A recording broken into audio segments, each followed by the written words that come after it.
Hi everybody! Today we're talking about May's obscure animation pick, and my pick isn't really necessarily that obscure, but I think it's underappreciated, and I think it could rapidly become obscure, and is becoming obscure, and so I felt like I wanted to give it a little bit of a shout out. So today we're talking about the Book of Life from 2014. It's directed by Jorge R. Gutierrez. It is his beautiful sort of vision and story of the Day of the Dead and the Mexican traditions of the afterlife, and kind of diving you into that whole world. And unfortunately, this movie didn't do very well. It wasn't marketed that well, and it's got some problems that I think hurt it. It's not a perfect film, but I still think it deserves to be remembered and deserves to be seen. One of the problems of the film is that it is pretty confusing, and there's several different sort of levels to the story. You have the story of a girl named Maria, who is from a small town in Mexico, and she has two boys who are her friends, who are her, I guess, sort of suitors, if you'd say. There's Manolo and there's Joaquin, and the gods of there's a god of the land of remembered, and there's a god of the forgotten. And the Muerte is the god of the remembered, is a female god. And Xibalba, I'm sorry if I'm saying that wrong, is the god of the not remembered or forgotten. And they make a deal. It's kind of like the beginning of Job, where God makes the deal with Satan that no matter what is thrown at Job, that he can persevere. And it's similar there. It's sort of this deal between these two gods, and of which one of the boys is going to win the heart of Maria. Muerte votes that Manola will marry Maria, and Balba wagers that Joaquin will be the winner. And the point of the wager is that if Xibalba wins, then he gets to switch worlds with La Muerte, so that he's over the land of the remembered. And if La Muerte wins, then Xibalba has to promise to not interfere with the goings-on of man. Well, he does sort of interfere, and he gives Joaquin a badge that is a medal of everlasting life, which means he cannot be hurt or injured in any way. But Maria, of course, is just a normal little girl. She doesn't realize all this is going on, and so they are friends together. And in one scene, she's very mischievous, Maria, and in one scene she frees all of the animals that are about to be slaughtered by the butcher, and including a little pig. Well, she ends up getting sent away to school for doing what she's doing. You know, she promises to Joaquin and Manolo that she will be back, and then in the meantime, you see Joaquin and Manolo both start to sort of learn a trade, I guess. You have Joaquin, who becomes a leader in the village, and then you have Manolo.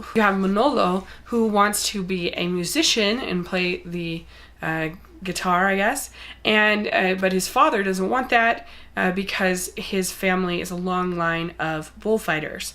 And so there's sort of that dynamic going on. And there really are a lot of moving parts to the story, because you have the parts going on with La Muerta and Xibalba, and you have the dynamic between Joaquin and Manolo. You have Manolo and his father and the bullfighting, and you have Maria and what is she going to do.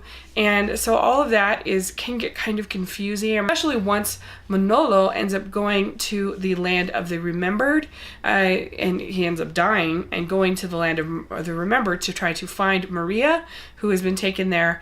And so you have things going on in the land of the remembered. You have things going on in different realms at different times. It can be very confusing. There's a bad guy named Chacal who is trying to take the town of San Angel, and Joaquin is going to try to stop him. One of the things I really like about the movie is I like the way that both Joaquin and Manolo are both good guys. Like neither of one is, been so easy in this kind of love triangle to make one sort of the obvious candidate and one the not as obvious candidate. I think that Maria would have been happy with either one, which makes the bet between La Muerte and Il Baba more sort of exciting and interesting, and you don't know what's going to happen. They do make Maria a pretty good character. She's strong. She's her own self. I mean, I kind of wish that, it wasn't like she was just destined to sort of marry either. There's no other options for her as far as outside of these two guys. But it kind of works within the story. You have so much going on. You really couldn't have another suitor in there. So I don't mind that very much. But the biggest strength of this movie by far is the visual style, and the animation is so stunning, especially once you get to the Land of the Remembered. It is beautiful. It's one of the top 20, I think, most beautiful animated worlds I've ever seen as far as just an animated masterpiece. And there's so many like little details, like the way that the woodworking of the characters changes when they get to the Land of the Remembered, and it looks more white. And I don't know, you can see sort of the connections between the joints, I guess, are kind of gone when they're in that death space. And I really like also the idea of sort of the Land of the Remembered, that it's only when people are forgotten that they are truly dead, and they go to the Land of the Forgotten. And see that contrast between those two lands was really, really cool. And it was neat to learn about a lot of these things, about the Day of the Dead, and about some of this beliefs of the Latino culture and heritage. And that was really, really cool. And it's just so stunning that it's worth watching the movie, if only for the amazing animation that you get. And overall, it's very enjoyable. It's got good characters, but there are some things that I don't like about the film. My biggest problem with this movie is that they have this narrator structure that's worked into the film, where you have Christina Applegate voicing a museum tour guide who's telling the story, but it doesn't make any sense. Like, why wouldn't you have La Muerta and Il Baba telling the story? Like, why have 3 levels? You already have so much going on in this movie. You're gonna add another level of sort of world building, another level of narration and characters, and like Il Baba and La Muerta are watching what's going on. They're perfect narrators. There's no need to have this other thing. And it just kind of irritates me when I feel like Hollywood feels a need to have a white person narrate a multicultural story. And this is one of the most glaring examples I've ever seen of that. There's no reason why this movie should be narrated by Christina Applegate, of all people. That's ridiculous. And then a couple other things that I don't think work. I don't think all of the voice casting was very good. I think even ones that they got that were actual Latino actresses and actors, to me, they don't sound Latino enough. And, you have someone like Channing Tatum, and that's just a missed opportunity there. You could have used a real sort of Latino actor to play Joaquin. And, so that bummed me out. I mean, Zoe Saldana, it sounds like she has some... Saldana sounds like it has some background in some Latino background roots to it, but her voice doesn't sound, as Maria doesn't sound very authentic to a Latino character.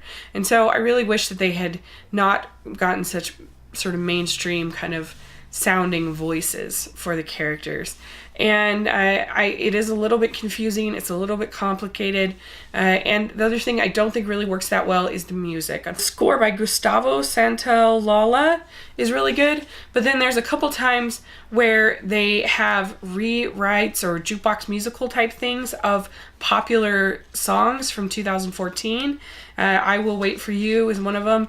And I didn't think it worked really very well. And it just feels unneeded. It feels like they could have cut that out and it would have been better. So I think the music is a miss. But other than that, it's funny, it's an adventure, it's a nice love story, and it is so beautiful that it definitely is worth seeing. And I think that it's a shame that when Coco comes out from Pixar in a couple of years, that I think this film is going to be officially obscure.